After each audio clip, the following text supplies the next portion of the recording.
Cuando mi hija me dijo, busca otro lugar donde morir, ya no sirves para nada, hice las maletas como el padre obediente que siempre fui. 3 días después, estaba sentado en la oficina de un abogado descubriendo que mi difunta esposa había jugado la partida de ajedrez más larga de la historia. Victoria estaba a punto de aprender que, a veces, el peón también puede convertirse en rey. Si estás viendo esto, suscríbete y cuéntame desde dónde lo haces. Déjame contarte cómo pasé de ser un anciano echado de su propia casa al hombre que terminó teniendo todas las cartas en sus manos. Porque, cariño, esta historia tiene más giros que una fábrica de pretzels. Esa mañana desperté temprano, como todos los días desde que me jubilé. El ruido del molinillo de café llenó la cocina por un momento, rompiendo el silencio denso que me acompañaba desde que Elena se fue. El vapor del café recién hecho subía lento, y yo lo observaba sin prisa, como si ese pequeño ritual fuera lo único que me mantenía cuerdo. La casa olía a humedad. Afuera, el pavimento todavía brillaba con los restos de la lluvia de anoche. Abrí la ventana del comedor y respiré hondo. El aire traía ese aroma a tierra mojada que siempre le gustó a Elena. La luz gris del amanecer caía sobre la vieja fotografía de nuestra boda, colgada justo encima del aparador. Allí estábamos los dos, sonriendo, con las manos entrelazadas, sin imaginar que un día yo estaría solo en esa misma casa, oyendo apenas el tic-tac del reloj sobre la pared. La puerta principal se abrió de golpe. El sonido me hizo girar. Era mi hija, Victoria, acompañada de su marido, Kevin. Entraron sin saludar, con esa mezcla de perfume caro y frialdad que llena los espacios antes incluso de que hablen. Victoria llevaba un abrigo beige, el cabello recogido, el rostro impecable como si cada gesto estuviera ensayado. Kevin, siempre demasiado seguro de sí, vestía un traje azul oscuro y sostenía una carpeta de cuero bajo el brazo. «Papá, no te ves bien, has perdido peso», dijo ella, acercándose para darme un abrazo fugaz, de esos que no abrigan. «Estoy bien», respondí, sirviendo otra taza de café. «¿Qué los trae por aquí tan temprano?» Kevin dejó la carpeta sobre la mesa, golpeando el mármol con gesto preciso. «Tenemos que hablar sobre la casa, Robert». El tono de su voz me resultó familiar, el mismo que usaba cuando trataba con sus empleados. Me senté frente a ellos y señalé la mesa de roble que yo mismo había construido junto a Elena en los primeros años de matrimonio. «Hablemos», dije. Victoria se acomodó el abrigo antes de hablar. «Papá, no puedes vivir solo aquí. Es demasiado grande, demasiadas escaleras, y cuesta mantenerla». Kevin sacó unos folletos y los deslizó hacia mí. Eran fotos brillantes de comunidades de retiro, jardines perfectos, parejas sonrientes, hombres jugando golf bajo el sol artificial de las fotografías. «Mira esto», dijo. «Son lugares tranquilos, con asistencia médica y actividades diarias». Tomé uno y lo observé en silencio. En la esquina inferior, el precio mensual, $5.280. Reí sin humor. ¿Y quién pagará eso? Victoria cruzó los brazos. «Papá, venderemos la casa. Es lo mejor para todos». Me quedé mirando la taza de café ya fría.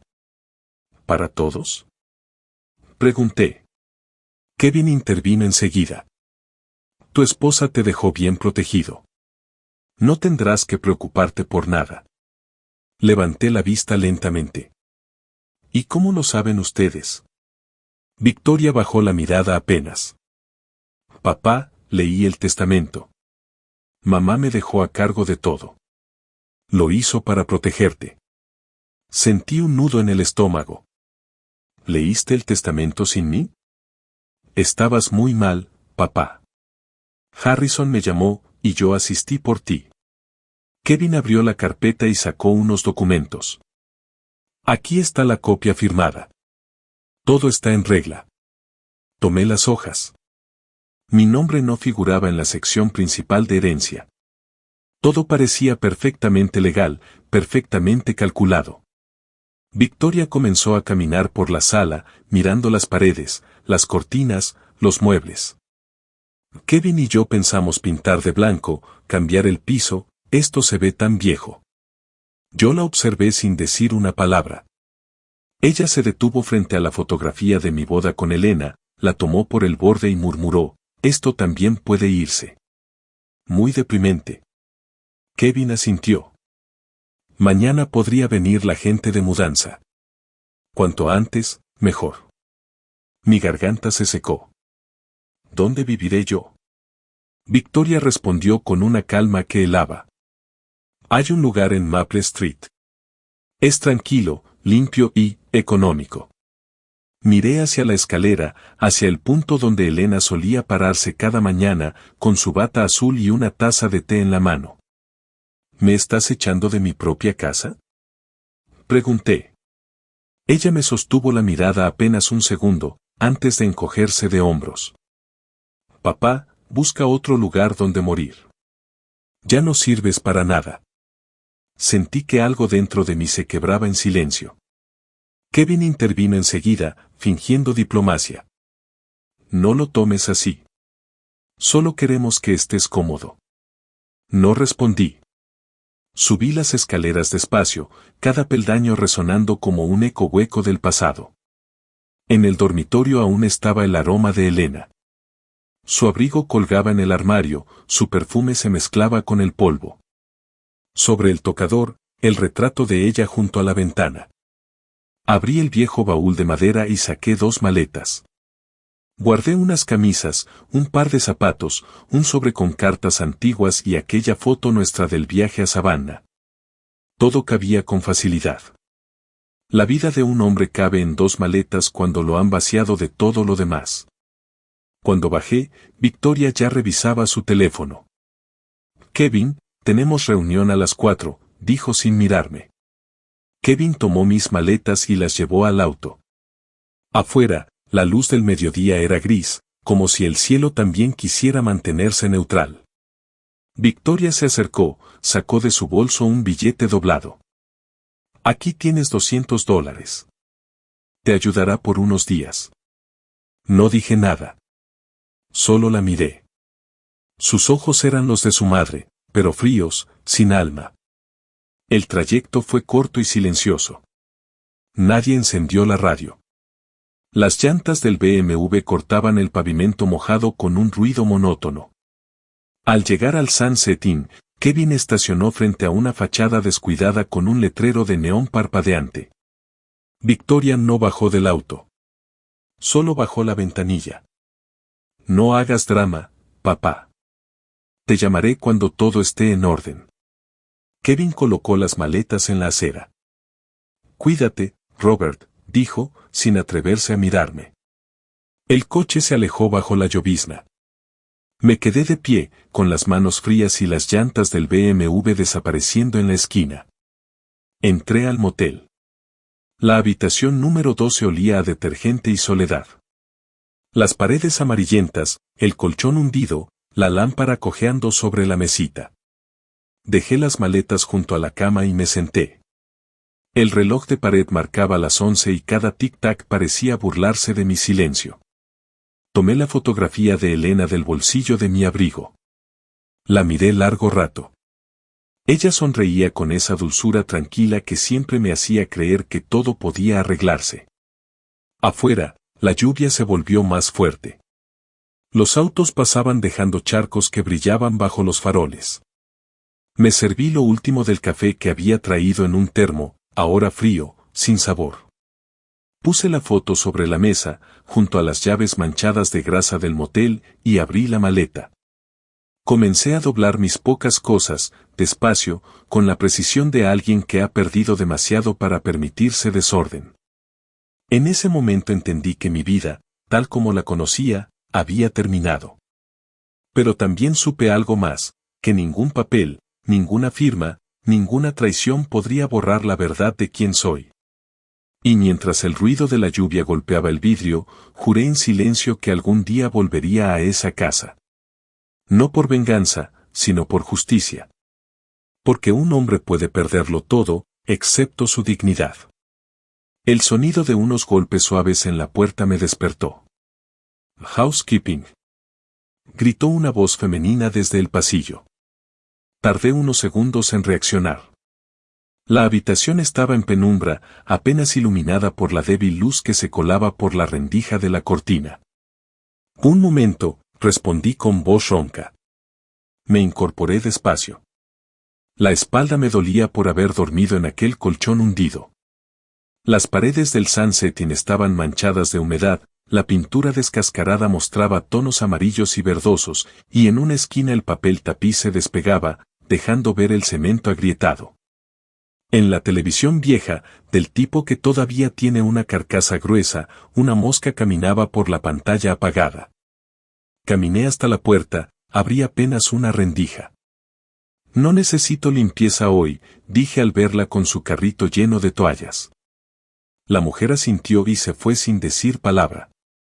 Cerré la puerta y me quedé unos segundos escuchando el silencio del lugar. Solo se oía el zumbido de un ventilador en el techo y el eco lejano de un coche en la carretera. Abrí la ventana.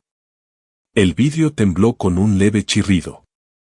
Afuera, el cartel oxidado del Sunsetting parpadeaba con su neón medio apagado, mostrando solo las letras S-NZ-NN. Frente al motel, al otro lado de la calle, había un pequeño restaurante con un cartel escrito a mano, Maple Diner, desayuno todo el día. Tenía hambre. Me puse el abrigo marrón, el único decente que me quedaba, y crucé la calle. El aire olía a gasolina y a pan tostado quemado. Dentro del diner, una camarera con uniforme azul y coleta alta me saludó sin entusiasmo. «Buenos días, cariño. ¿Qué te sirvo?» «Lo que tengas más barato y más caliente», dije. Me trajo un plato con 2 huevos fritos, pan tostado ennegrecido y un café que sabía más a agua que a café. No importaba. Lo comí en silencio, observando por la ventana cómo los coches pasaban dejando estelas de agua sobre el asfalto. En la mesa de al lado, 2 hombres mayores hablaban en voz alta. «Te dije que el seguro de vida no cubre si mueres antes de los 65, decía uno. «Entonces moriré a los 64 y medio», respondió el otro, riendo con una tos seca. Esa risa me resultó familiar, como la que solía escucharse en la oficina donde trabajé 30 años revisando balances y cuentas. Pensé en mis colegas, en los almuerzos de los viernes, en los días en que creía tener todo bajo control. Ahora ni siquiera controlaba mi techo. Terminé el café y dejé unas monedas sobre la mesa. La camarera me dio las gracias sin mirarme. Volví al motel con la cabeza llena de ruido y vacío al mismo tiempo. Al cerrar la puerta detrás de mí, vi las 2 maletas abiertas sobre el suelo, tal como las había dejado anoche. En una de ellas, sobresalía el sobre manila que Victoria me había entregado, el supuesto testamento. Lo saqué con cuidado y lo puse sobre la cama. El papel olía a tinta fresca. Mis dedos temblaron mientras lo despegaba. En la parte inferior, la firma, Elena M. Sullivan. Pero algo en ella no encajaba.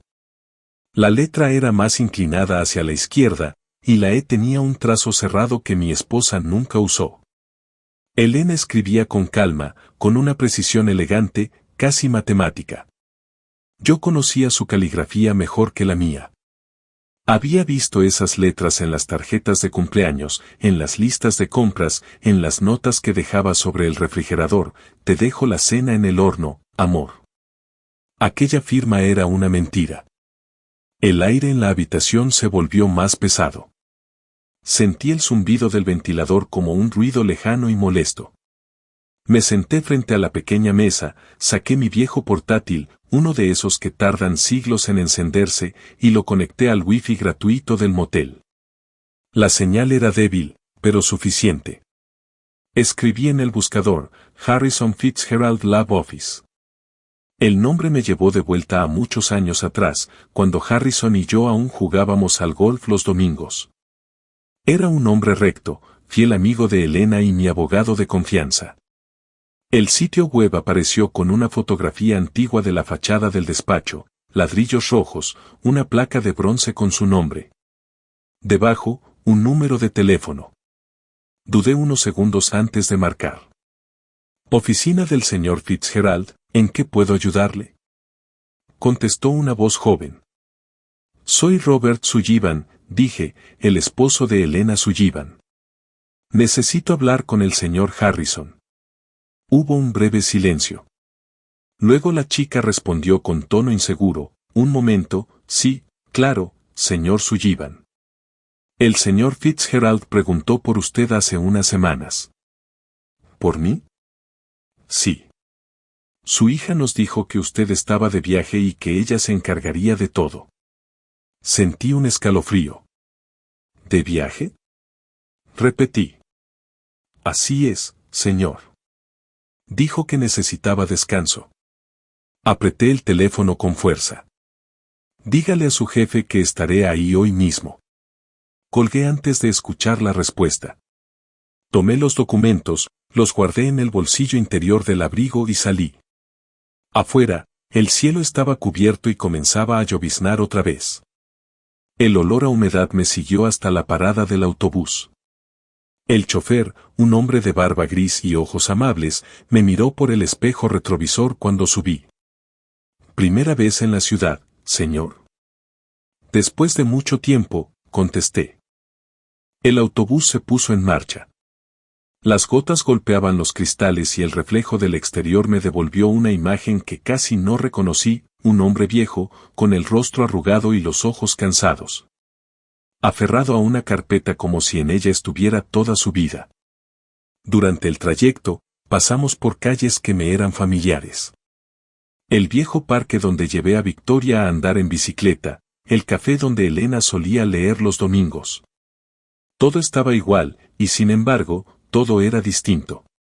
La ciudad seguía viva, pero mi lugar en ella había muerto. Bajé en la esquina de Oak Street, frente al edificio donde se encontraba la oficina de Harrison.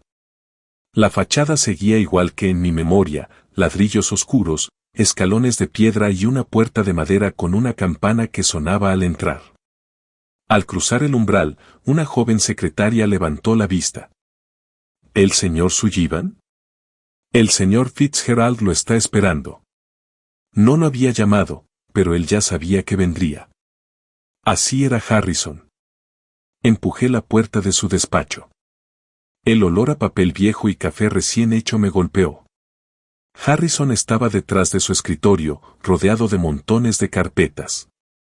Robert, exclamó levantándose. Santo cielo, creí que estabas fuera del país. Sonreí con amargura. ¿Eso dijeron, no? Me ofreció asiento. Siéntate. Cuéntame qué sucede. Saqué el sobre y lo puse frente a él. Mi hija me echó de casa con esto. Dice que es el testamento de Elena. Harrison ajustó sus gafas, abrió el documento y lo revisó minuciosamente. Luego alzó la vista. Esto no es el original. Lo imaginé. Él abrió uno de los archivadores detrás de su escritorio, buscó entre varias carpetas y sacó una con la etiqueta Sullivan Estate. La abrió con cuidado. Aquí está la copia certificada, dijo. Comenzó a leer en voz alta, yo, Elena M. Sullivan, dejo a mi esposo Robert Sullivan el 70% de todos los bienes, incluida la casa en Oakwood Drive. A mi hija Victoria Hayes le dejo 10 millones, bajo la condición de que trate a su padre con respeto y dignidad. Cada palabra caía sobre mí como un martillo. Sentí la sangre subir al rostro. Ella me echó de mi casa 3 días después del funeral, dije con voz baja. Harrison guardó silencio un momento. Luego cerró la carpeta con firmeza. Entonces lo perdió todo. Se levantó, caminó hasta el teléfono de su escritorio y marcó un número. Detective Rodríguez, soy Fitzgerald. Tengo un caso de fraude familiar grave. Necesitamos reunirnos. Yo lo observaba sin moverme, como si todo ocurriera en otra realidad. Colgó el teléfono y se volvió hacia mí. Robert, tu hija cometió un delito federal. Tragué saliva. No quiero venganza, Harrison. Quiero justicia. Él asintió despacio. La tendrás. Pero debemos hacerlo bien.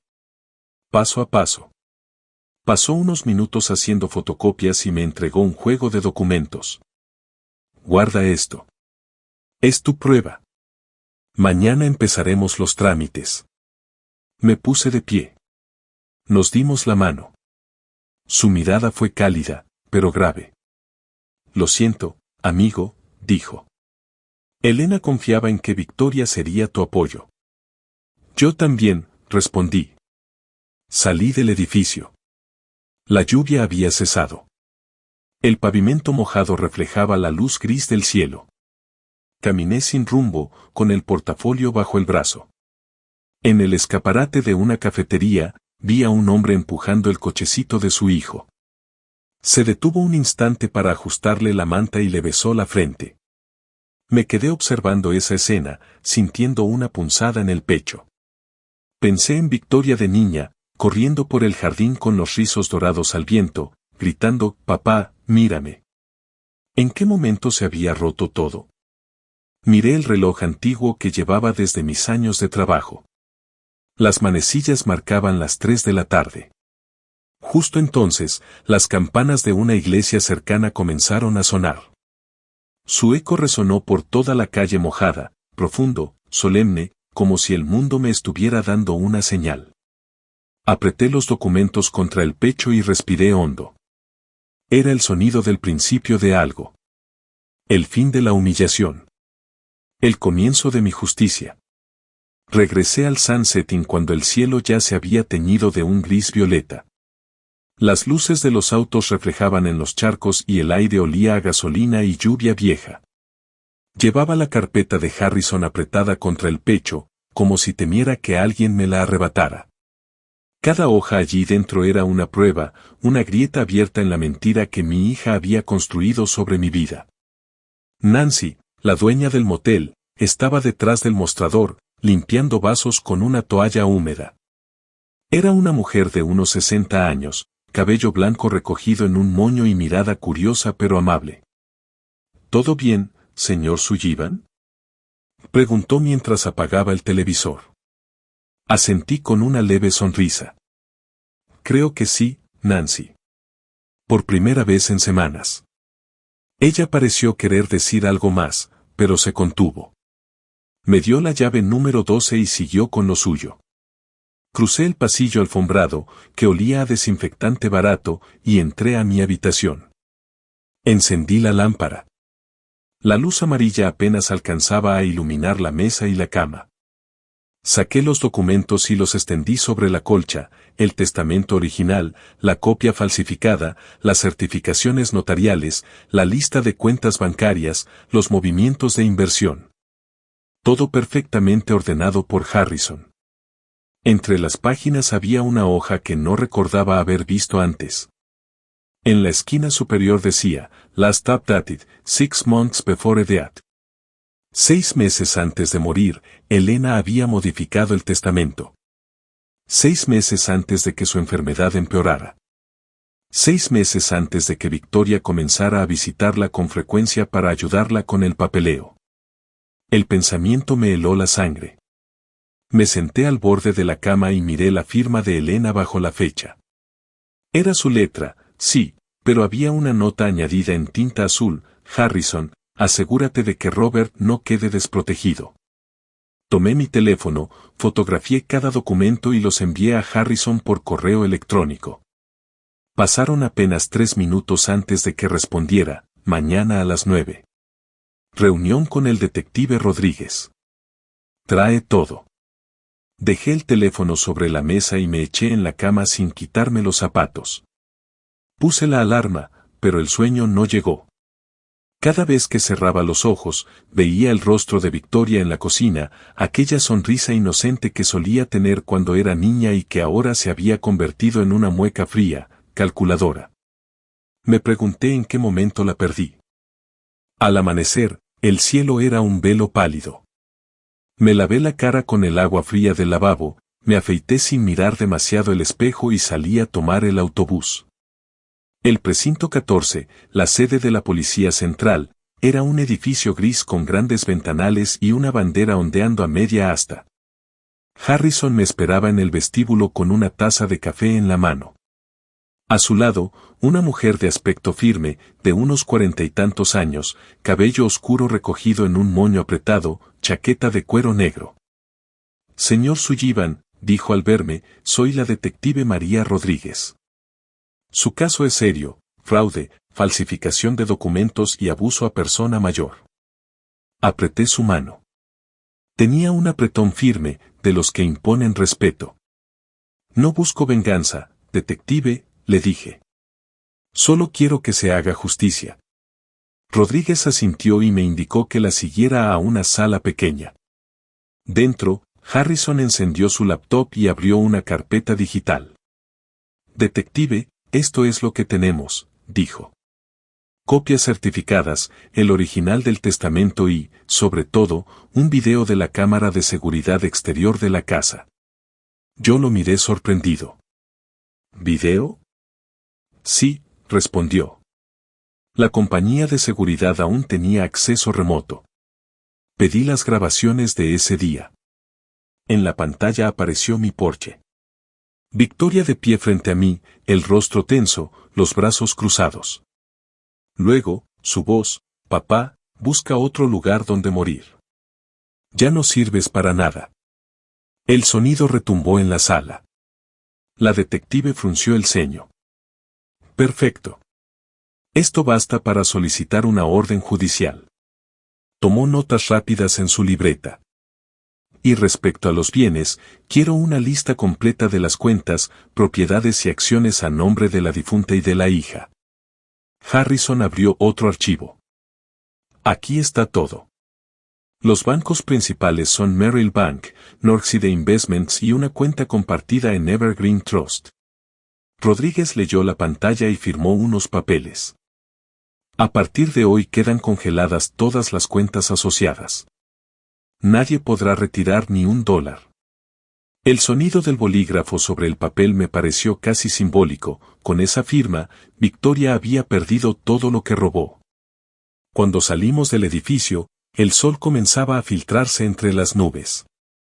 Harrison me tocó el hombro. Robert, esto recién empieza. No respondas llamadas suyas hasta que te lo diga. Asentí. Me sentía extraño, entre el alivio y el vacío. La justicia comenzaba a moverse, pero lo hacía arrastrando los restos de mi familia. Volví al motel. Nancy estaba en recepción, hojeando una revista. Me saludó con una sonrisa cansada. Boy parece más tranquilo, señor Sullivan. Tranquilo, sí. Pero cansado, respondí. No había alcanzado a abrir la puerta de mi habitación cuando el teléfono comenzó a vibrar en el bolsillo. El nombre en la pantalla me dejó inmóvil, Victoria. Contesté. Papá, su voz temblaba, hay un problema con los bancos. No puedo usar las tarjetas, dicen que todo está bloqueado. ¿Tú hiciste algo? No, hija, dije con calma. Solo busqué la verdad. No puedes hacerme esto. Gritó. Esa casa es mía, todo es mío. Ya no, respondí con serenidad.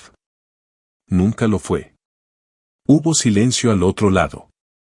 Luego, un tono más bajo, casi desesperado, ¿qué hiciste? Lo que debía hacer como padre. Colgué sin decir más. El resto del día transcurrió lento. Miraba por la ventana las gotas resbalando por el vidrio, el tráfico pesado del atardecer. A eso de las 5, Harrison llegó al motel con su laptop y 2 cafés calientes. Nancy lo dejó pasar. Puso el ordenador sobre la mesa y desplegó varios archivos. Aquí tienes todo el desglose. Tu esposa tenía 33 millones en activos combinados, inversiones, bonos, acciones. Tú recibes el 70%. El resto era para Victoria, bajo una condición muy clara. ¿Cuál? Pregunté, aunque ya lo sabía. Tratarte con respeto y dignidad. No pude evitar sonreír con amargura. Entonces perdió 10 millones con una sola frase. Harrison bebió un sorbo de café. Sí, pero no se detendrá fácilmente. Ya sabes cómo es Kevin. Tiene contactos, abogados, y no querrá perder su vida cómoda. Asentí. Entonces que vengan. Estoy cansado de huir. Él hizo una llamada rápida al banco para confirmar la retención de fondos. Mientras hablaba, su teléfono vibró de nuevo, era el número de Victoria. Miró la pantalla, me miró a mí, y lo dejó sonar hasta que cesó.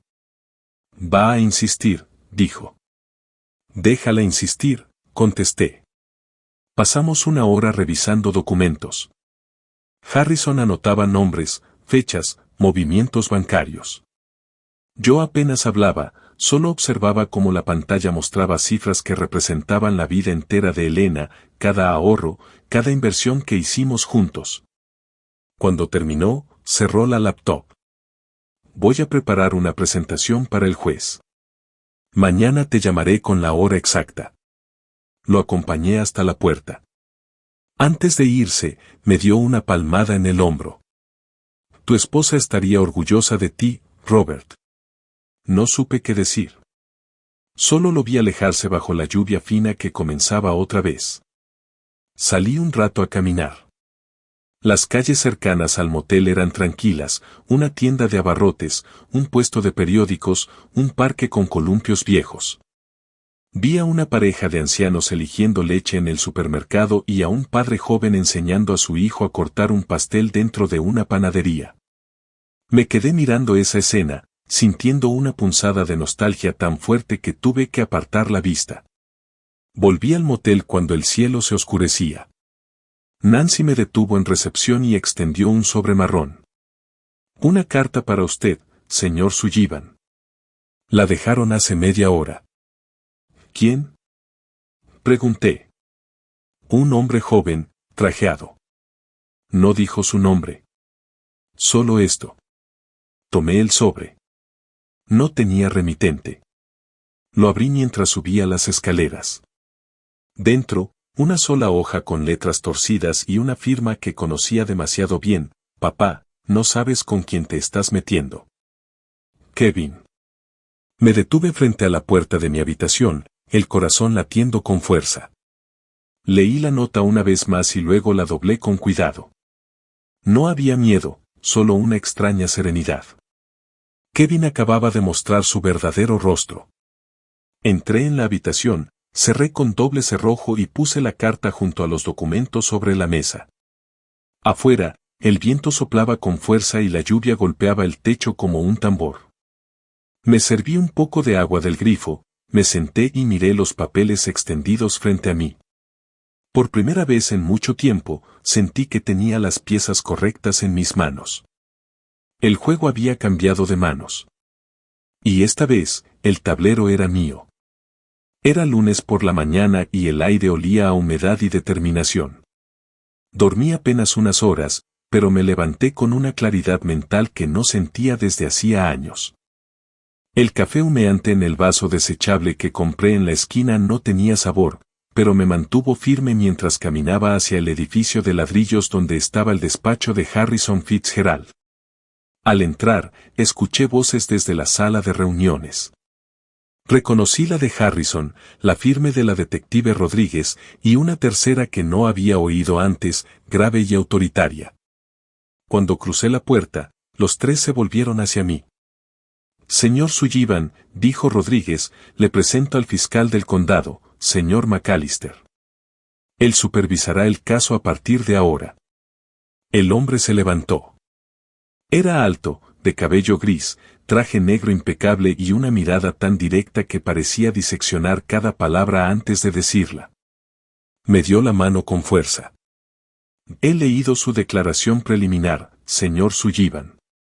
Ahora necesito saber si está dispuesto a seguir adelante. Estoy dispuesto a decir la verdad, respondí. Asintió lentamente. Eso bastará. Pidió a su asistente que abriera un expediente nuevo.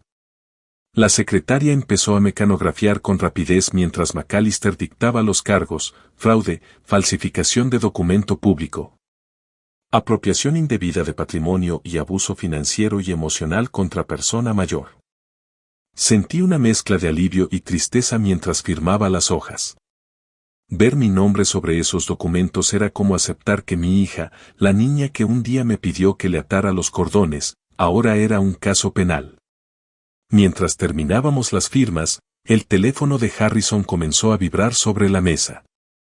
Miró la pantalla y negó con un suspiro. Victoria, otra vez. Rodríguez alzó la vista. Contesta. Pero pone el altavoz. Quiero escuchar su reacción. Harrison obedeció. ¿Victoria? La voz de mi hija irrumpió como un látigo, temblando entre la rabia y el miedo. Me están robando. Todo está bloqueado, no puedo acceder a mis cuentas. Rodríguez se inclinó hacia el micrófono del teléfono. Señora Hayes, soy la detective Rodríguez.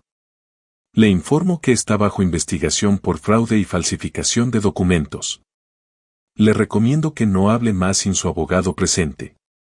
El silencio del otro lado fue breve pero revelador. Luego, la línea se cortó. Rodríguez tomó su libreta y escribió algo con rapidez. Evidencia verbal obtenida, dijo en voz baja. McAllister la miró con una media sonrisa. Felicidades, señor Sullivan. Su hija acaba de darnos una confesión indirecta. No supe qué sentir. Solo exhalé despacio, mirando mis manos temblorosas sobre la mesa. Nunca pensé escuchar su voz en un contexto así, murmuré. Rodríguez guardó su bolígrafo. En 48 horas tendremos la orden de registro y detención. A partir de ahí, el proceso seguirá su curso. Pasamos otra hora afinando los detalles, listados de bienes, cuentas a embargar, posibles movimientos en el extranjero. Harrison era meticuloso, revisaba cada punto como un cirujano del derecho. Cuando todo estuvo listo, McAllister firmó los documentos finales y me estrechó la mano antes de irse. Ha hecho lo correcto, señor Sullivan. A veces, decir la verdad duele más que mentir. Cuando quedamos solos, Harrison apagó la luz de la sala. Ven, te llevaré de regreso. Subimos a su auto. El cielo se oscurecía a pesar de ser mediodía, una tormenta se acercaba desde el oeste. Mientras el limpiaparabrisas marcaba su ritmo constante, pasamos por la avenida principal y giramos hacia Oakwood Drive. Al doblar la esquina, vi mi casa. La mía. Pero ya no lo parecía. La puerta del garaje estaba abierta, el BMW de Kevin estacionado en la entrada, y varios hombres descargaban rollos de alfombra y latas de pintura. Están remodelando, dije con un nudo en la garganta. Harrison detuvo el coche a una distancia prudente. Por poco tiempo. Sacó su teléfono y tomó varias fotos desde el asiento. Esto servirá como evidencia de ocupación indebida. Ningún juez podrá ignorarlo. Observé cómo los trabajadores entraban y salían con muebles que no reconocía. Uno de ellos arrojó mi vieja lámpara del estudio a un contenedor. El sonido del cristal rompiéndose me hizo cerrar los ojos. Vámonos, susurré. Nadie en la casa notó nuestra presencia. El BMW brillaba bajo la lluvia incipiente, arrogante, como un trofeo. Esa noche, me quedé en la casa de Harrison. Su esposa, Clara, nos preparó té y galletas, intentando disimular la tensión. Robert, Harrison me ha contado algo. Lamento lo que estás viviendo. Su voz era suave, maternal. Gracias, Clara. No sé si lamentarlo o agradecerlo. Tal vez todo esto tenía que pasar, dije, mirando el vapor que salía de mi taza. Harrison revisaba correos en su laptop. Mañana será un día largo. Trata de dormir algo. No dormí. Cada vez que cerraba los ojos, veía la puerta de mi casa abierta, las luces encendidas, mi vida siendo reemplazada por una versión que no me pertenecía. A las 7:45 de la mañana siguiente, el teléfono de Harrison sonó. Contestó y me hizo una seña. Es Rodríguez. Puso el altavoz. Ya tenemos la orden. El equipo SWAT y 2 patrullas van en camino a Oakwood Drive. Salen en 5 minutos. Me quedé quieto, el corazón latiendo despacio pero fuerte. A través del radio policial que Harrison encendió, escuchamos las comunicaciones en clave, Unidad Bravo, acercándose al punto. Visual confirmado. Puerta principal abierta. Ingreso autorizado. Sujeto principal detenido sin resistencia. Eran las 8:32 de la mañana cuando Rodríguez volvió a llamar. Victoria fue arrestada en el comedor. Kevin intentó borrar archivos de su portátil. Ambos bajo custodia. Solo respondí, entendido. Harrison apagó el radio y me miró. ¿Lo lograste, Robert? Negué lentamente. No. Lo logró Elena. Por primera vez, sentí que ella seguía ahí, de algún modo, moviendo los hilos invisibles de la justicia que tanto merecía. Por la tarde, Rodríguez nos citó en un café cerca de la jefatura para revisar los resultados iniciales. Llegó puntual, con una carpeta gruesa bajo el brazo y ojeras que delataban horas sin dormir. Aquí están los informes preliminares, dijo, dejando una bolsa plástica sobre la mesa. Dentro hay un USB con todos los archivos recuperados. ¿Qué encontraron? Pregunté. Kevin falsificó 3 documentos, incluido el testamento. Además, hallamos transferencias a una cuenta en las Islas Caimán. Es posible que haya indicios de lavado de dinero. Harrison alzó una ceja. ¿Lavado de dinero? Rodríguez asintió. Sí, pero no vinculado a usted. De hecho, parece que su esposa manejaba fondos muy grandes de procedencia legal, pero conectados a proyectos federales. Todavía estamos analizando. Sentí un escalofrío recorrerme la espalda. Elena siempre fue reservada con sus inversiones. Tal vez había cosas que nunca me dijo. Rodríguez cerró la carpeta. Por ahora, no se preocupe por eso. Lo importante es que hoy recupera la propiedad. Sacó un documento y lo deslizó hacia mí. Firme aquí, señor Sullivan. Desde este momento, la casa en Oakwood Drive vuelve a ser suya. Sostuve la pluma unos segundos antes de firmar. Cuando lo hice, sentí que una década de peso se disolvía en mi pecho. Al final de la tarde, fuimos juntos a la casa. Las cintas amarillas de Police Line, Do Not Cross colgaban del porche. Los agentes aún terminaban el inventario. Harrison y yo entramos. El olor a pintura fresca se mezclaba con el de los desinfectantes. En el suelo había huellas húmedas, latas de pintura abiertas y cajas medio vacías. En la mesa del comedor seguía una copa de vino a medio terminar y una vela sin encender. Caminé hasta el estante principal, donde solía estar el retrato de Elena. Lo encontré en una caja, cubierto de polvo. Lo limpié con la manga y lo coloqué en su lugar, justo bajo la luz que entraba por la ventana. El silencio del hogar era distinto esta vez, ya no dolía, solo recordaba. Desde la acera, escuché una voz conocida. Robert. Era John Miller, mi viejo vecino, caminando con su perro. Pensé que te habías mudado para siempre, dijo sonriendo. Le devolví la sonrisa. Solo estaba de visita, más larga de lo que planeé. Bienvenido a casa, amigo, respondió, levantando la mano antes de seguir su camino. Cuando se fue, me senté en el viejo sofá, el mismo que Elena y yo compramos el año que nació Victoria. Afuera, el viento movía las ramas del roble, y la luz del atardecer se filtraba en tonos dorados.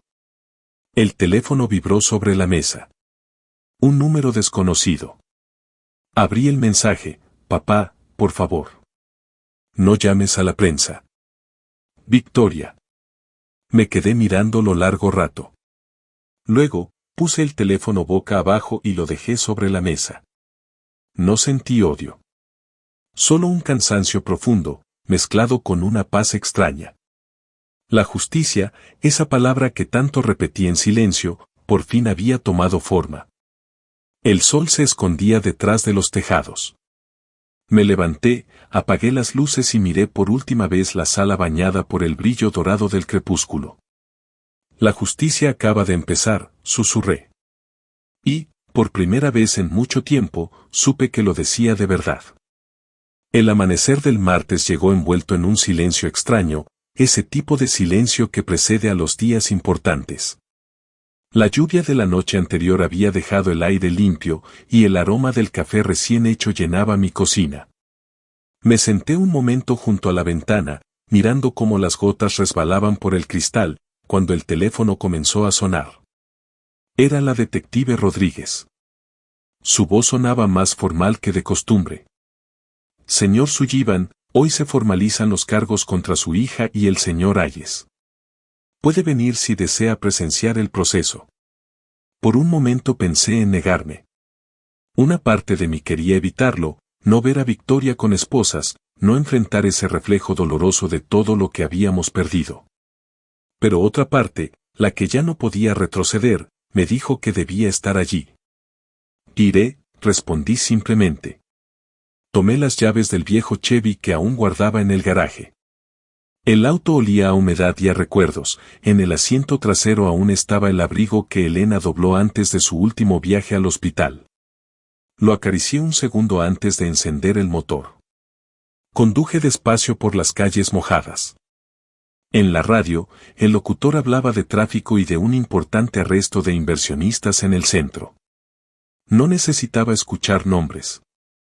Sabía perfectamente de quién hablaban. Al llegar al edificio del precinto central, Rodríguez me esperaba en la entrada lateral. Por aquí, señor Sullivan. No tendrá que cruzarse con ellos. Me condujo hasta una sala con vidrio unidireccional. Desde allí podía ver todo sin ser visto.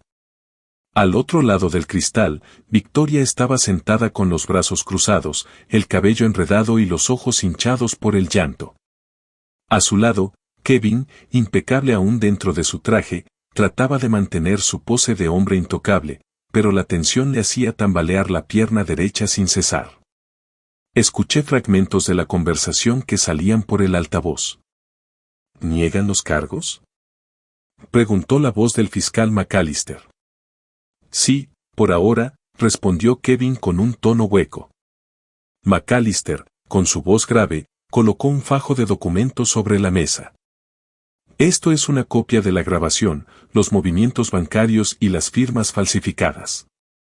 Victoria se incorporó bruscamente. No puede ser. Papá no haría esto. McAllister la miró sin inmutarse. Tiene razón. Él no lo hizo. Ustedes sí. El sonido del golpe de su mano sobre la mesa me hizo retroceder.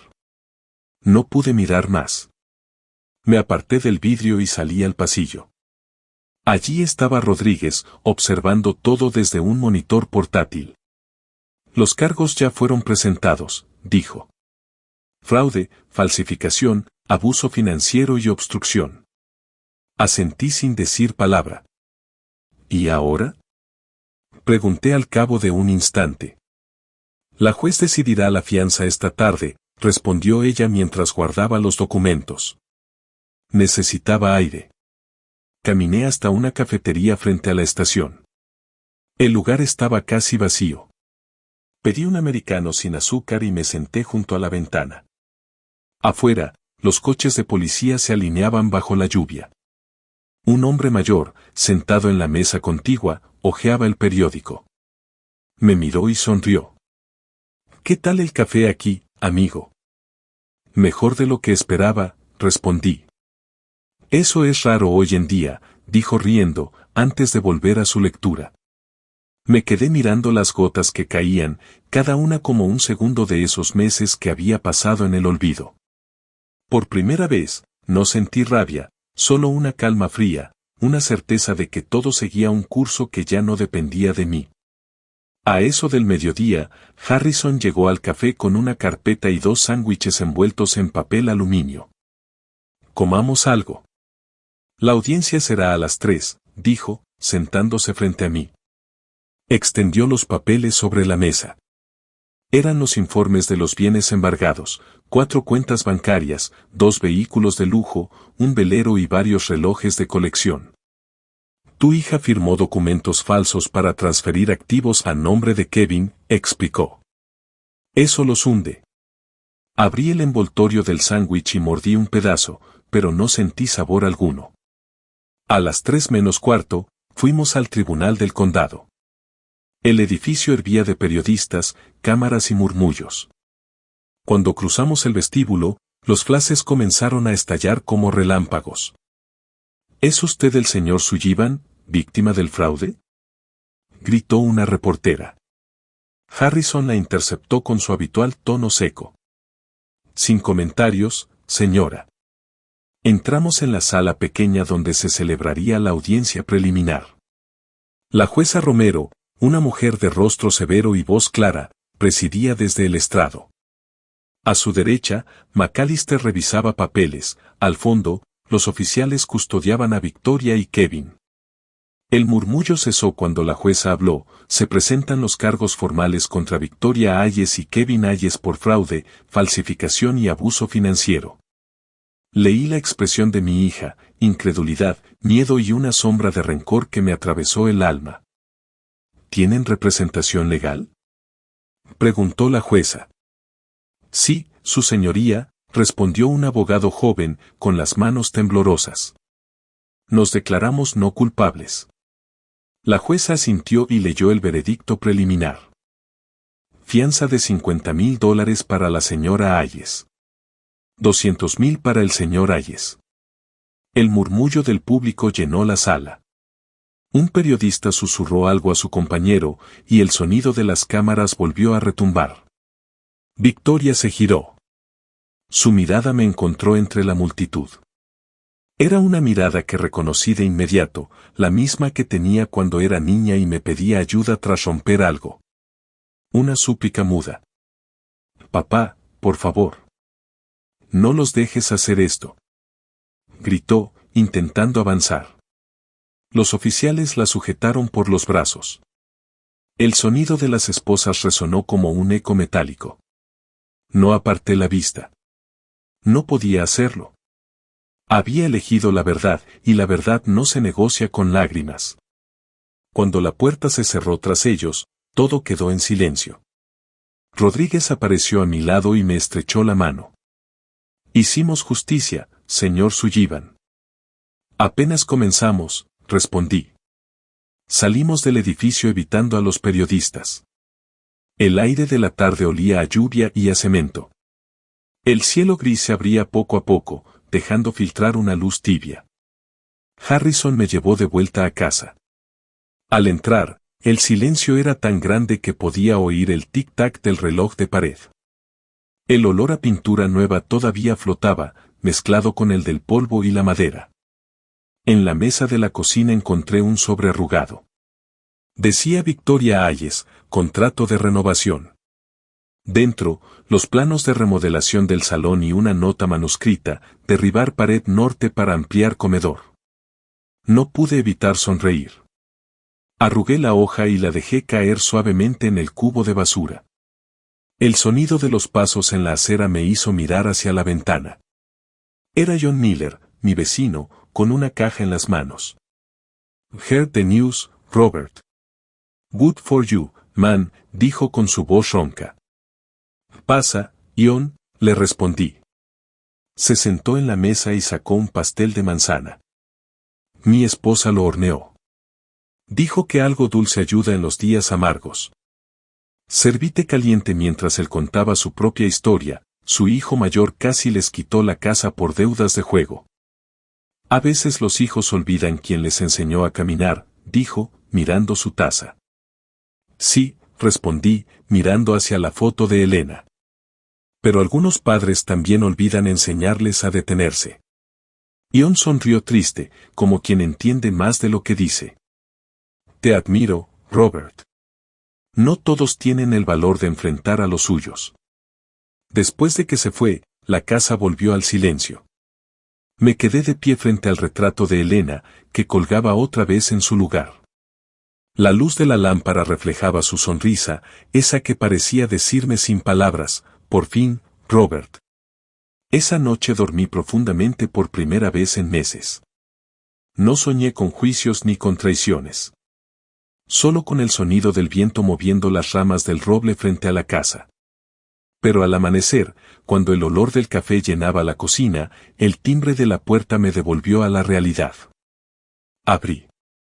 Frente a mí había una mujer de unos 60 años, impecablemente vestida, con un perfume intenso y un aire de autoridad que llenó el umbral. Buenos días, señor Sullivan, dijo con una sonrisa calculada.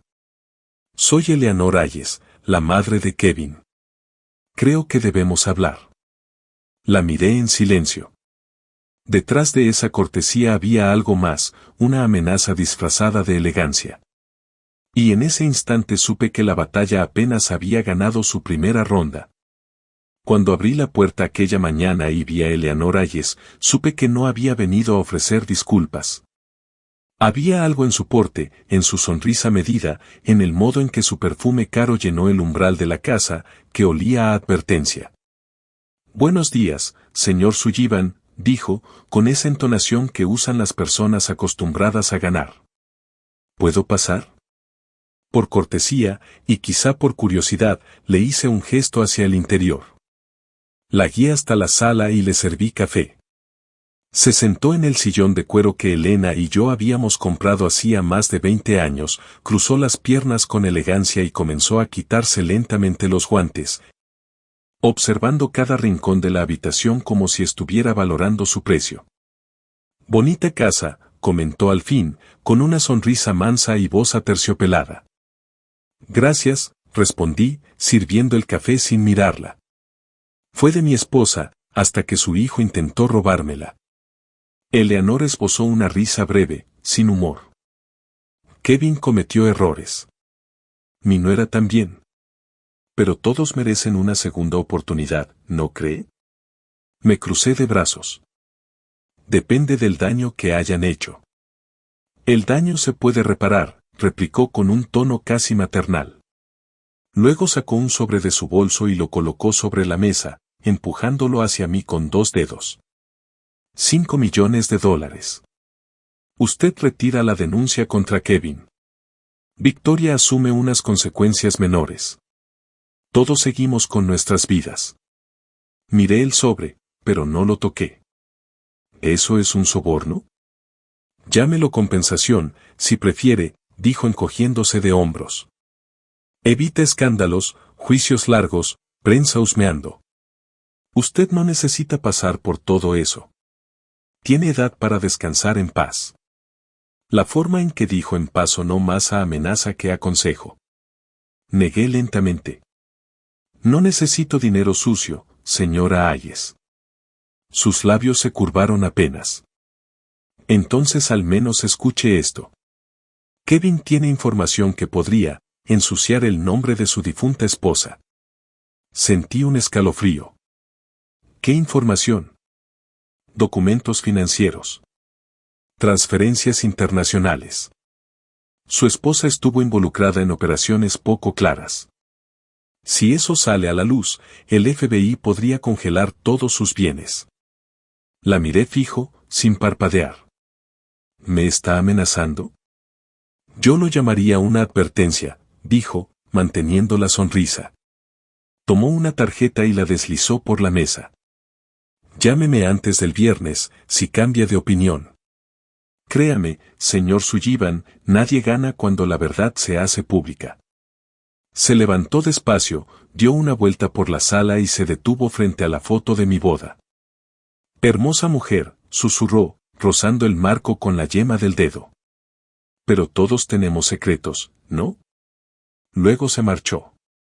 El clic de sus tacones desapareció por el pasillo, y lo único que quedó fue el olor persistente de su perfume, mezclado con el amargor del café enfriado. Me quedé inmóvil varios minutos. La frase resonaba en mi cabeza, su esposa estuvo involucrada en operaciones poco claras. Marqué el número de Harrison. Necesito saber todo sobre los negocios de Elena, le dije sin rodeos. Guardó silencio unos segundos. ¿Estás seguro, Robert? Podría doler más de lo que imaginas. Más que lo que ya dolió, no, respondí. Por la tarde llegó con una joven de rasgos asiáticos, cabello corto y mirada despierta. Ella es Carol Chen, investigadora financiera. Trabaja conmigo en casos federales, me explicó Harrison. Carol saludó con educación y enseguida desplegó sobre la mesa varios archivadores de color beige, carpetas viejas con etiquetas escritas a mano, consultorías, fondos privados, proyectos especiales. Necesito revisar los documentos originales de su esposa, dijo. Contratos, facturas, cualquier archivo digital. Le señalé el estudio del piso superior. Su computadora sigue allí. Nadie la ha tocado. Subieron y trabajaron por horas. El sonido de las teclas se mezclaba con el del reloj de pared. Yo les llevaba café cada tanto, el aroma se confundía con el de los papeles antiguos. Cuando bajaron, el sol ya se estaba ocultando tras las ventanas. Carol tenía la expresión tensa, los dedos aún manchados de tinta del escáner portátil. Encontré algo, dijo, abriendo su laptop y girándola hacia mí. Pagos mensuales a una empresa llamada Mirage Consulting en Miami. Mismo monto, misma fecha cada mes durante 4 años. Harrison frunció el ceño. ¿Qué tipo de empresa es? En teoría, de consultoría financiera, respondió Carol. Pero no existe en el registro estatal. Ni oficina, ni empleados, ni dirección válida. Es una fachada. ¿Qué significa eso? Pregunté con la voz apenas firme. Podría ser un esquema de lavado de dinero o una operación encubierta. Pero no hay pruebas aún, contestó ella. Apreté la taza de café con tanta fuerza que un poco de líquido se derramó sobre mis dedos. Harrison me miró con preocupación. Tranquilo, Robert. Paso a paso. Carol copió los números de cuenta y preparó un informe rápido. Necesito cruzar datos con el Departamento del Tesoro. Si los Hayes conocen esto, podrían usarlo para chantajearlo. Ya lo están haciendo, respondí. Cuando se fueron, la casa quedó en silencio otra vez. Me quedé de pie frente al retrato de Elena. La lluvia golpeaba los ventanales y el viento hacía crujir los marcos como si la casa respirara. Subí al estudio. Busqué entre los cajones del escritorio, donde ella solía guardar documentos personales. Detrás de una caja de joyas viejas, hallé algo que me hizo detener el aliento, un pequeño USB plateado, guardado en el interior de una caja de anillos. Lo conecté a la computadora. En la pantalla aparecieron decenas de archivos con nombres en clave, Project Luna, Federal Agreement, Confidencial. Abrí el primero. Contenía listas de transacciones con sellos de agencias federales. El segundo era un documento firmado por un fiscal adjunto. Pero fue el tercero el que me paralizó, un video. La imagen se encendió. Era Elena, sentada frente a una cámara, en lo que parecía su despacho. Vestía un traje oscuro, su cabello recogido, su rostro sereno. Si estás viendo esto, Robert, decía, con voz firme, significa que la verdad ya salió a la luz. Confía en Harrison. No todo es lo que parece. La pantalla se volvió negra. Me quedé inmóvil, con las manos sobre el teclado, sintiendo un peso enorme en el pecho. La lluvia seguía cayendo afuera, más fuerte ahora, golpeando el cristal como un reloj que marcaba el final de algo. Entonces sonó el teléfono. Un número desconocido. Sí. Dije. La voz que escuché me heló la sangre. Papá, tenemos que hablar. Era Victoria. Sonaba agotada, casi quebrada. Hay cosas que no sabes sobre mamá. Cerré los ojos. Ya sé suficiente. No, papá. Lo que descubriste es solo la mitad. Kevin habló con sus abogados. Si no colaboras, el FBI se enterará de todo. ¿Colaborar en qué? Pregunté, aunque ya intuía la respuesta. En mantener el silencio. Kevin tiene copias de esos archivos. Si los entrega, tú también estarás implicado. Miré el reloj. Las agujas marcaban las 10:47 de la noche. Afuera, la tormenta arreciaba. Entonces diles que vengan por mí, respondí. Hubo un breve silencio al otro lado. Luego la llamada se cortó. Me quedé con el teléfono en la mano un instante hasta que el pitido del final llenó la habitación. Lo dejé sobre la mesa, saqué el USB y lo guardé en el bolsillo interior de mi abrigo. En la pantalla, el reflejo del café humeante se mezclaba con el brillo de la lámpara. Respiré hondo. Sabía que el juego había cambiado otra vez. Los Ayes habían mostrado su carta, pero no imaginaban la que yo guardaba. Me levanté, apagué el ordenador y caminé hacia la ventana. El viento azotaba los árboles del jardín y en el horizonte, los relámpagos dibujaban líneas breves de luz. Por primera vez desde que todo comenzó, no sentí miedo. Solo determinación. La segunda batalla acababa de comenzar. Y esta vez, no pensaba perder. El amanecer llegó cubierto de una niebla espesa que parecía tragarse los tejados de Oakwood Drive. El aire olía a tierra húmeda y a presagio. Conduje despacio, con el parabrisas empañado y el corazón pesado. El pequeño USB plateado descansaba en el bolsillo interior de mi chaqueta como si ardiera. Cada bache del camino me recordaba que lo que llevaba conmigo podía cambiar todo lo que creía saber sobre Elena y sobre mí mismo. Cuando llegué a la oficina de Harrison, el reloj marcaba las 8:15. En el interior, la luz azul del monitor iluminaba los rostros tensos de Harrison y Carol Chen. Ambos estaban concentrados frente a una hoja de cálculo repleta de números y nombres codificados. Encontramos algo más, dijo Carol sin levantar la vista. Mire esto. Me acerqué. En la pantalla aparecían columnas de transferencias regulares, pagos mensuales desde la cuenta de Elena Sullivan Consulting hacia una entidad llamada Silver Meridian Consulting LLC. ¿Qué es eso? Pregunté, intentando que mi voz sonara firme. Una empresa pantalla, respondió Carol. No tiene empleados, ni oficina registrada. Solo una dirección postal en Nueva York, probablemente un buzón comercial. Harrison frunció el ceño y movió el ratón.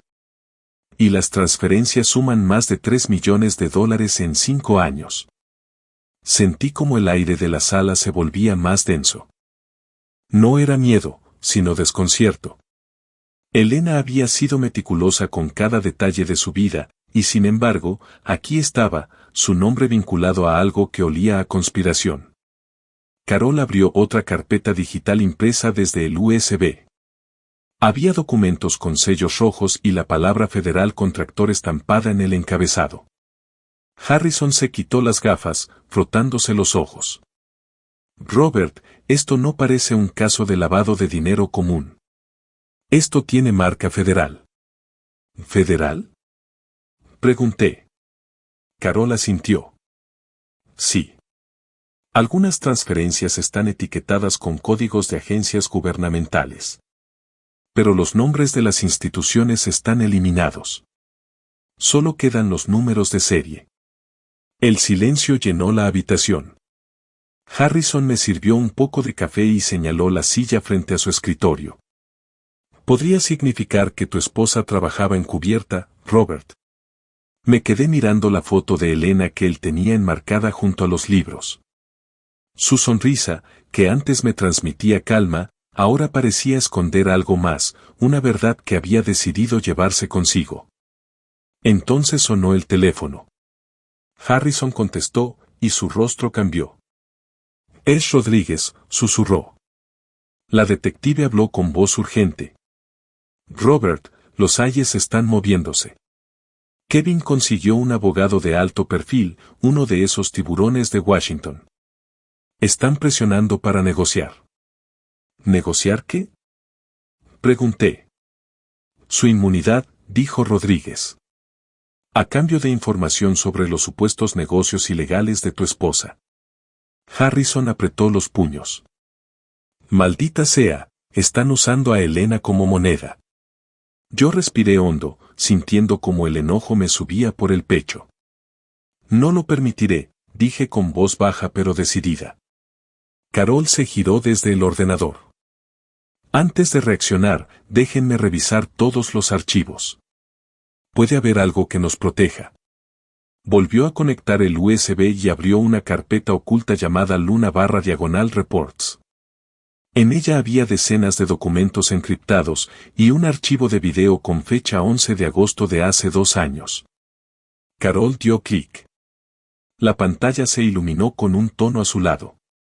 Allí estaba Elena, sentada en su despacho, vestida con un traje oscuro. La imagen era clara, profesional, casi institucional. Su voz sonó firme, sin vacilaciones.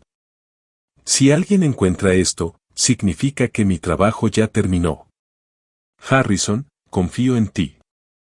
Y Robert, si eres tú quien lo ve, recuerda, no todo lo que parece ilegal lo es. En sus manos sostenía una pequeña placa metálica con las palabras Federal Task Force 108 grabadas. Luego, la grabación se cortó abruptamente. Harrison se llevó la mano al rostro. Santo Dios, trabajaba para el gobierno. Carol tecleó rápidamente, intentando rastrear la referencia. Esa división existe, pero está bajo confidencialidad. No hay registros públicos. Elena estaba involucrada en operaciones financieras secretas, probablemente relacionadas con la protección de fondos federales. Me apoyé en la silla, mareado. La imagen de mi esposa como una simple consultora se desmoronaba ante mis ojos. ¿Durante cuántos años había vivido junto a una mujer que llevaba una doble vida? Carol guardó silencio unos segundos, luego añadió, esto cambia todo. Pero los Hayes no lo saben aún. Harrison me miró directamente. Si ellos filtran esta información a la prensa o al FBI sin contexto, podrían provocar un escándalo de proporciones nacionales. Y tú quedarías en medio. Entonces los enfrentaremos con la verdad, respondí, sin pensarlo. Antes de que pudiera añadir algo, el teléfono de la oficina volvió a sonar. Harrison me miró y me pasó el auricular. Eleanor Hayes, susurró. Puse el altavoz. Señor Sullivan, dijo su voz perfectamente controlada. Mi oferta sigue en pie. Pero si la rechaza, Kevin entregará todo a la prensa. Mañana. ¿Todo qué? Pregunté, aunque ya lo imaginaba. Las pruebas de que su esposa movía dinero ilegal. Créame, eso destruirá su reputación, y también la suya. Apreté los dientes. Entonces la mía se destruirá con la verdad, no con sus mentiras. Eleanor guardó silencio unos segundos. Es una pena, señor Sullivan. Pudo haber elegido la paz. La llamada se cortó.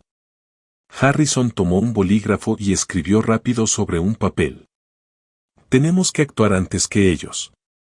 Si el FBI recibe la información por los Hayes, el caso se saldrá de nuestras manos. ¿Qué propones? Pregunté. Una reunión con la Unidad Federal, dijo. Necesitamos que sepan la verdad antes de que alguien más la distorsione. Llamó a Rodríguez, que confirmó al instante, puedo organizar algo mañana a las 10 en el edificio del FBI. Pero tienen que llevar pruebas sólidas. Asentí. Las tenemos. Esa noche, al salir de la oficina, el cielo seguía gris. Caminé por la avenida principal bajo una llovizna fina. Las luces de los autos se reflejaban en el pavimento como líneas doradas. En una esquina, compré 2 bocadillos de jamón y queso. Era algo que Elena y yo solíamos hacer después de trabajar hasta tarde, cuando el cansancio se mezclaba con la risa. De regreso en casa, dejé uno de los bocadillos sobre la mesa junto al retrato de ella. Siempre dijiste que nada era tan simple como parecía, ¿verdad, Elena? Susurré. El reloj marcaba las 11. Afuera, el viento arrastraba la lluvia contra las ventanas. La casa se sentía llena de presencias, como si las paredes recordaran cada palabra que alguna vez pronunciamos allí. Encendí la lámpara del escritorio y miré el USB sobre la mesa. La luz azul del ordenador parpadeaba sobre el metal, reflejándose en mi taza de café. Por primera vez en mucho tiempo, no sentí vacío. Sentí propósito. Elena no era culpable. Había jugado un papel más grande del que cualquiera imaginaba, y si el precio de proteger su nombre era enfrentarme a los ayes y al propio sistema, lo pagaría sin dudar. Apagué las luces, dejando solo el resplandor del monitor sobre el escritorio. Mientras subía las escaleras, el sonido lejano de un trueno rompió el silencio. Sabía que el día siguiente traería una tormenta real, y no solo meteorológica. La verdad estaba a punto de salir a la luz. Y yo, por fin, estaba listo para enfrentarla. La mañana siguiente amaneció envuelta en una neblina tan espesa que el sol apenas lograba atravesarla. Me puse el viejo traje gris que Elena siempre decía que me hacía parecer un hombre de palabra, y una corbata negra que no usaba desde su funeral. Miré mi reflejo en el espejo, el rostro cansado, las ojeras profundas, pero la mirada firme. A las 8:30 salí de casa. Harrison me recogió frente al portón en su sedán oscuro. En el asiento trasero iba Carol Chen, con su inseparable bolso lleno de cables, discos duros y el USB plateado que había cambiado el rumbo de todo. Rodríguez consiguió que nos reciba la agente federal Sara Martínez, me dijo Harrison mientras conducía. ¿Qué tipo de agente? Pregunté. Crimen financiero. Dura, directa, pero justa. Si alguien puede limpiar el nombre de Elena, es ella. El trayecto hasta el edificio del FBI fue silencioso. El ruido del motor y el golpeteo del viento eran los únicos sonidos.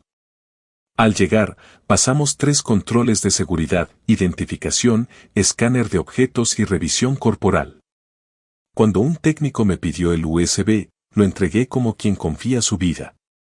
La reunión se realizó en una sala pequeña, fría, con paredes metálicas y una bandera estadounidense al fondo. La agente Martínez entró puntual, vestida con traje negro, el cabello recogido en una cola alta y una expresión que no admitía rodeos. Señor Sullivan, me saludó extendiendo la mano. Me han informado que su familia intenta chantajearlo con información sobre su difunta esposa. Así es, respondí. Martínez se sentó frente a nosotros, abrió su laptop y conectó el dispositivo. En la pantalla aparecieron los archivos, los correos cifrados, los contratos y finalmente el video de Elena con su placa federal. El silencio llenó la sala mientras observábamos la grabación. Al terminar, la agente cerró el portátil y apoyó las manos sobre la mesa. Esto es mucho más grande de lo que imaginábamos. Su esposa trabajaba como informante encubierta para el Departamento de Justicia. Llevaba más de 12 años infiltrada en una red de lavado internacional. Harrison se incorporó, incrédulo. ¿12 años? Santo cielo, entonces el dinero que dejó, legítimo, afirmó Martínez. Todo provenía de fondos controlados, pagos federales encubiertos. Su esposa era parte de un programa de protección y supervisión. Sentí un peso caer de mis hombros. Y los ayes no saben nada de esto, ¿verdad? Martínez esbozó una leve sonrisa. Exactamente. Y vamos a usar eso a nuestro favor. Sacó de su maletín un pequeño dispositivo negro con una luz roja parpadeante. Es un transmisor de audio. Señor Sullivan, ¿estaría dispuesto a llevarlo y fingir una reunión con ellos? No dudé ni un segundo. Sí. Harrison se adelantó. ¿Dónde será la reunión? En su casa, contestó la agente. Los ayes creen que usted aún está vulnerable. Es el momento perfecto. Me colocaron el micrófono en el forro interior de la chaqueta. Carol revisó la señal con un auricular. Prueba, 1, 2, dijo, mientras Martínez asentía. No provoque una confrontación, me advirtió Sara. Hable con calma, deje que ellos revelen sus planes. Y si las cosas se salen de control, los agentes intervendrán. Carol puso una mano sobre mi hombro. Y no firme nada, pase lo que pase. A las 7:45 recibí un mensaje de Kevin, nos vemos a las 8. Traemos una propuesta. El corazón me latía con fuerza. Limpié la mesa del comedor, apagué las luces principales y dejé solo una lámpara de pie junto al sofá, proyectando un tono cálido sobre la sala. Todo debía parecer íntimo, familiar, pero controlado. A las 7:59, los faros de un coche iluminaron la entrada. 3 golpes secos sonaron en la puerta. Abrí. Kevin estaba impecable, vestido con un traje azul oscuro, sosteniendo un maletín de cuero. Detrás de él, Victoria, con el rostro demacrado y un abrigo largo color beige. Papá, dijo ella en voz baja, gracias por recibirnos. Pasen, respondí, con la calma más artificial que logré reunir. Les ofrecí café, Kevin lo rechazó. No necesitamos café. Esto será rápido. Abrió el maletín y colocó sobre la mesa un conjunto de documentos. Acuerdo de cooperación. Usted conserva la casa y 5 millones. Nosotros entregamos información al FBI y quedamos libres de cargos. Lo miré con serenidad. ¿Y el resto del dinero? Será confiscado, dijo Kevin, sin titubear. Pero usted no será investigado. Victoria intervino, la voz temblorosa. Papá, es la única salida. Mamá, hizo cosas. No podemos negarlo. Mi sangre se heló. No hables de tu madre sin saber quién era realmente. Kevin soltó una carcajada breve, burlona. Por favor. Tenemos documentos que la comprometen. ¿Los mismos documentos que falsificaste? Pregunté despacio. Él se tensó, luego trató de recuperar el control. Escuche, viejo. Nadie quiere verlo en prisión. Solo firme y todo esto termina. Me incliné ligeramente hacia él. ¿Y si no firmo? Victoria, con la voz quebrada, respondió, entonces el FBI sabrá toda la verdad. Y tú perderás todo, papá. Me recliné en la silla, respirando despacio. Entiendo, murmuré. Tomé el bolígrafo que Kevin me ofrecía. Lo sostuve entre los dedos, fingiendo dudar, mientras mis ojos se clavaban en los suyos. Kevin, dije con tono neutro, ¿desde cuándo sabías de las cuentas de Elena? Él vaciló, mirando a Victoria. Desde hace meses. Fue idea mía. Tu hija solo quiso protegerte. Kevin, cállate. Gritó Victoria, levantándose bruscamente. ¿Protegerme? Repetí. ¿Echándome de mi casa? Kevin se incorporó también, cerrando el maletín con un golpe seco. La reunión terminó. Dio un paso hacia la puerta, pero antes de alcanzarla, 3 golpes fuertes retumbaron desde el otro lado. La puerta se abrió de golpe. 3 agentes del FBI irrumpieron en la sala, con Martínez al frente. Kevin Hayes, Victoria Hayes, quedan arrestados por conspiración, fraude y extorsión, anunció con voz firme. Victoria retrocedió, atónita. ¿Qué hiciste, papá? Me levanté despacio, desabotoné la chaqueta y retiré el micrófono del bolsillo interior. Lo coloqué sobre la mesa, junto a los documentos. Solo dije la verdad. Kevin intentó resistirse mientras los agentes lo esposaban. No sabes con quién te estás metiendo. Martínez respondió sin mirarlo. Sí, con el FBI. Victoria se dejó caer en el sofá, las lágrimas resbalando sin control. Cuando los agentes la tomaron del brazo, Me miró con desesperación. ¿De verdad vas a dejar que me encierren? No te encerré yo, hija, dije con voz serena. Lo hiciste tú misma. El sonido metálico de las esposas llenó la habitación. La puerta se cerró tras ellos y el eco de sus pasos se perdió en la calle. Por un momento, la casa quedó en silencio absoluto. Solo el tic-tac del reloj y el olor del café frío. Harrison y Carol entraron unos minutos después. Martínez volvió para agradecer. Buen trabajo, señor Sullivan. Gracias a usted, tenemos pruebas completas. ¿Y ahora qué pasará? Pregunté. Ahora, respondió ella, con una expresión más suave, su esposa será reconocida oficialmente. Era una heroína. Usted acaba de limpiar su nombre. Miré hacia el retrato de Elena sobre la repisa. La luz cálida de la lámpara se reflejaba en sus ojos, dándoles vida. Por primera vez en meses, sentí paz. Harrison me ofreció la mano. Lo lograste, Robert. Todo termina aquí. No, respondí, mirando el retrato. Todo empieza aquí. Los agentes se marcharon. Las luces rojas y azules de los vehículos policiales parpadearon en las paredes de mi sala hasta desaparecer. Me serví una nueva taza de café, la coloqué junto a la de Elena y me senté en silencio. Afuera, la lluvia volvió a caer, suave, persistente, como una melodía lejana que anunciaba el fin de una tormenta y el inicio de otra verdad que todavía aguardaba bajo la superficie. Porque en mi interior lo sabía, las mentiras de los Ayes habían terminado, pero los secretos de Elena aún no habían dicho su última palabra. La mañana siguiente me desperté antes del amanecer. La casa estaba en silencio, solo el sonido de la cafetera llenaba el aire. Mientras el vapor subía, pensé en lo que había ocurrido la noche anterior, la caída de los Ayes, las esposas brillando bajo la luz de los reflectores, la voz firme de la agente Martínez diciendo caso cerrado.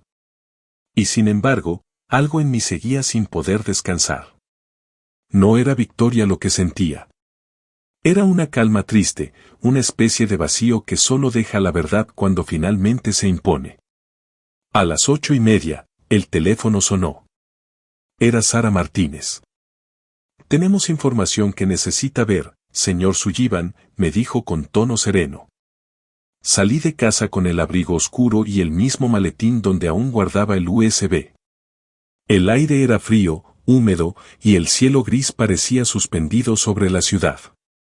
Conduje despacio hasta el edificio del FBI. El pasillo principal, con sus luces fluorescentes, me recordó un hospital, limpio, ordenado y sin alma. Cada paso resonaba contra las paredes metálicas. En la sala de reuniones ya estaban Harrison, Carol Chen y la detective Rodríguez. Todos tenían un gesto grave, expectante. Sara entró poco después, llevando un maletín negro que colocó cuidadosamente sobre la mesa. Conectó su portátil y, al insertar el disco duro que provenía del USB, apareció un logotipo que me hizo contener el aliento, Federal Task Force 108. Todo fue verificado, comenzó Sara. Su esposa, Elena Sullivan, trabajaba encubierta durante 12 años como analista financiera del Departamento de Justicia. Harrison parpadeó, incrédulo. ¿Encubierta? ¿Elena? Sí, confirmó Sara. Fue reclutada en 2009 para infiltrar redes de lavado de dinero corporativo. Silver Meridian Consulting, esa empresa que parecía ficticia, era una tapadera controlada por el gobierno. Me quedé quieto, las manos entrelazadas sobre la mesa. El aire parecía más pesado, pero por primera vez no sentía vergüenza ni duda, sino alivio. Entonces, todo lo que hizo era parte de su trabajo, susurré. Sara asintió. Exactamente. Y gracias a sus informes, se desmantelaron 3 redes de corrupción internacional. Su esposa fue clave para exponer operaciones entre bancos offshore y contratistas del Estado. Carol, que revisaba una carpeta, levantó la vista con los ojos húmedos. Miren esto, dijo con voz temblorosa, su esposa tenía un contrato firmado directamente por el fiscal general. La herencia que dejó, esos 33 millones, provenían de compensaciones y fondos incautados a corporaciones fraudulentas. Harrison dejó escapar un largo suspiro. Elena no solo fue inocente, murmuró. Fue una heroína silenciosa. En la pantalla seguía su rostro, detenido en un cuadro del video que ya había visto, su mirada firme, la luz azulada sobre su piel.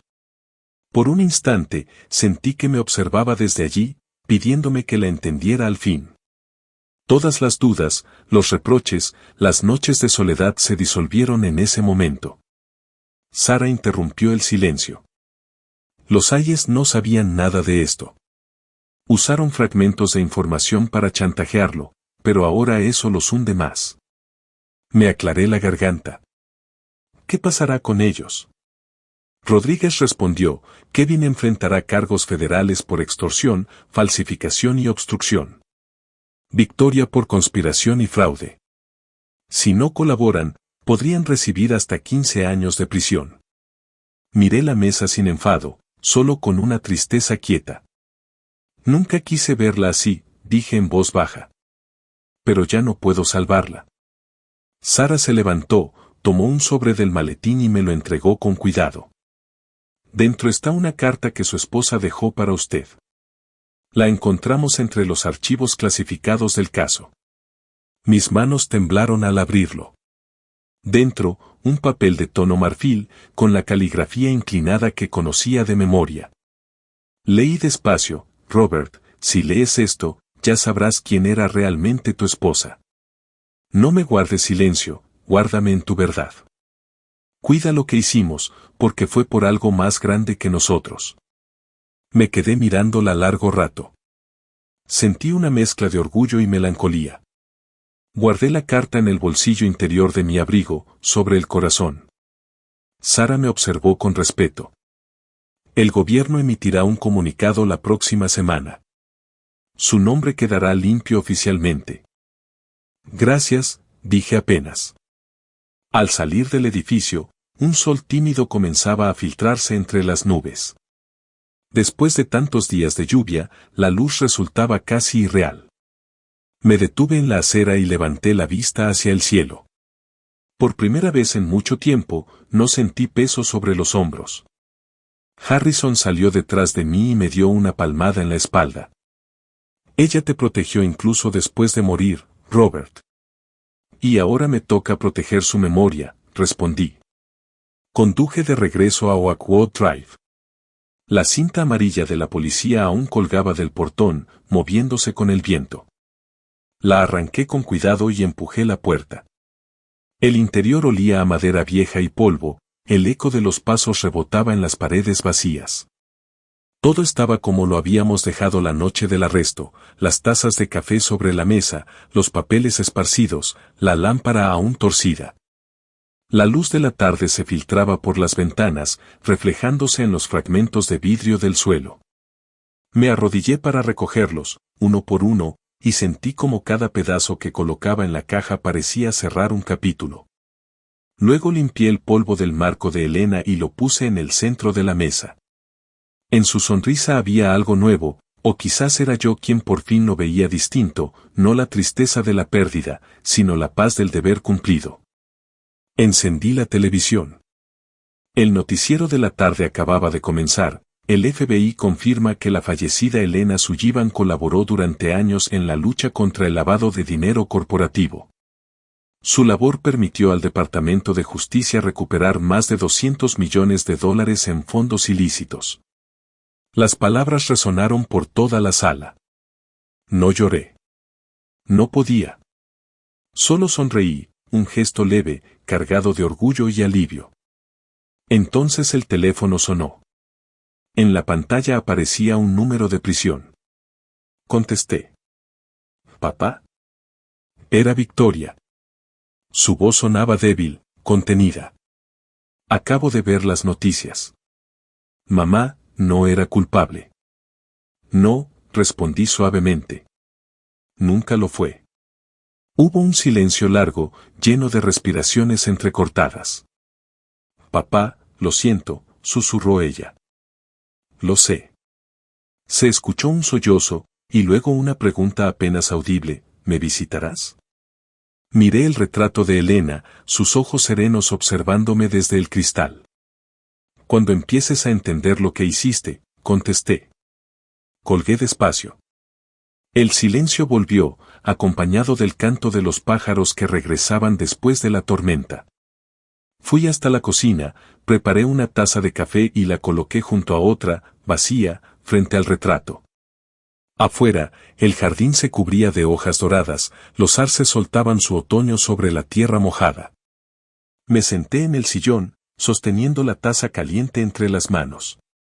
Cerré los ojos y respiré el aroma familiar, ese olor que Elena siempre decía que olía a hogar. Ya no había rabia, ni miedo, ni duda. Solo la certeza de que todo, incluso la traición, había conducido hasta este instante de claridad.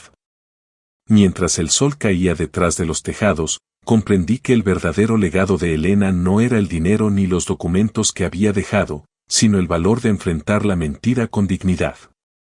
La televisión seguía encendida, pero yo apenas escuchaba. El viento movía las cortinas con suavidad. En algún lugar del vecindario, un perro ladraba. Tomé un sorbo de café y murmuré, descansa, Elena. Ya todo está en su lugar. El reloj marcó las 5 en punto. La luz dorada del atardecer inundó la sala. Y así, entre el silencio y el aroma del café, supe que la verdad, al fin, había encontrado su hogar. 6 meses han pasado desde aquel día en que la verdad salió finalmente a la luz. La primavera regresó a Oakwood Drive trayendo consigo un aire nuevo, limpio, distinto. Los arces del jardín, esos que Elena y yo plantamos hace más de 20 años, se llenaron de hojas tiernas, de un verde tan puro que parecía imposible haber existido el invierno. La casa también había cambiado. Las paredes ahora eran color crema, suaves y cálidas, las cortinas, azul claro, dejaban entrar la luz del amanecer sin esfuerzo. Todo olía a madera recién barnizada, a flores frescas, a renacimiento. Abrí las ventanas y respiré el aire templado de la mañana. Los gorriones cantaban entre los tejados, y por primera vez en años, no escuché el eco de la soledad. Solo vida. En la sala, junto al ventanal que da al jardín, ahora se alzaba un escritorio nuevo. Sobre él, una placa metálica grabada con letras discretas, Fundación Robert Sullivan para la protección de los mayores. Ese era mi nuevo propósito. Una idea que nació de las cenizas de todo lo perdido, de la necesidad de convertir el dolor en algo útil. No podía cambiar el pasado, pero sí podía ayudar a quienes, como yo, fueron olvidados por sus propias familias. Encendí el ordenador. Mi bandeja de entrada estaba llena de correos, cartas de ancianos, de centros comunitarios, de hijos agradecidos. Leí una al azar. Gracias por creer en nosotros, señor Sullivan. Usted nos devolvió la dignidad. Sonreí. Era la clase de gratitud que no se mide en cifras, sino en almas. Unos minutos después, la puerta se abrió y Sarah Chen, la hermana menor de Carol, ahora asesora financiera de la fundación, entró con una carpeta y una tetera humeante. Todo listo para la presentación del jueves, dijo mientras servía el té. La prensa quiere entrevistarlo. Me reí suavemente. Que hablen de justicia, no de mí. Ella sonrió. Eso mismo los inspirará. Salimos al jardín para revisar los preparativos del evento. Las rosas que Elena había plantado florecían otra vez, impregnando el aire con su aroma.